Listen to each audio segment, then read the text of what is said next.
Hey everybody, this is Coach Travis. Today's lesson is all about wind, how it affects the golf ball, and what you need to do to make the correct adjustments. But let's talk about the two types of wind. You've got headwind, you've got tailwind.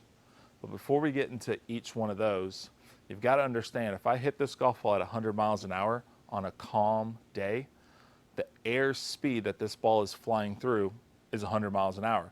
There's no restriction on what's happening here. So your ball will fly true on a calm day where there's no wind, and it'll keep the exact same ball speed as when you hit it because the air is not slowing it down. So if we take that example, we put that into headwind. If headwind is coming at 20 miles an hour this way, now this golf ball at 100 miles an hour of ball speed has to go through 120 miles an hour of air speed, okay? That's just what's happening in the air. On the opposite side, a tailwind, this ball is now flying at 100 miles an hour and you've got a tailwind of 20 miles an hour. Well, the airspeed is now 80 miles an hour. That deducts what's happening here, okay?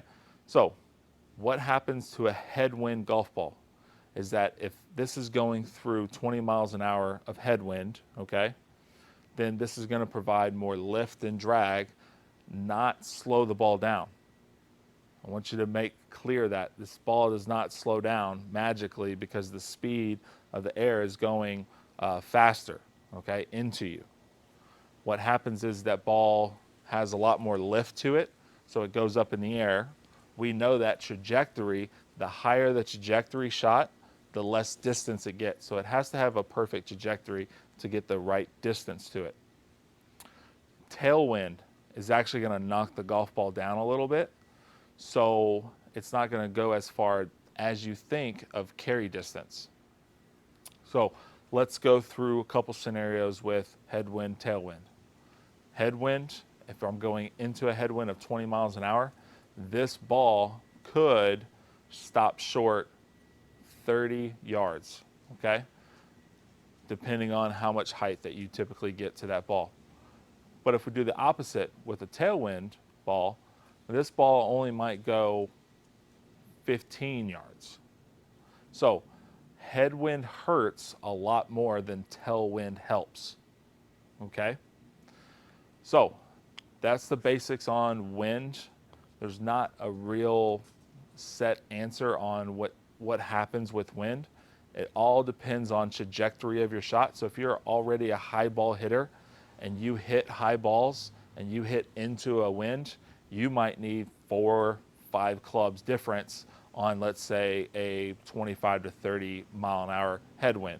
But if you're a low ball hitter and you keep that ball lower, you might only need 2 or 3 clubs, okay? So the same thing kind of happens with a tailwind. The more I hit it up in the air, the more it's going to knock it down a little bit. Not a lot, just a little bit, okay? But the more distance I will get out of that versus if I hit it low and it knocks it down a little bit more, I might not get as much distance in the air, carry distance, as I do with a higher ball flight for the tailwind. So I hope that helped with your wind. If you got any questions about how it should affect your golf ball, your ball flight, and what parameters there are for distance when it comes to wind speed, just let me know. Again, Travis Lynch here, Travis Lynch Golf. Thanks for tuning in.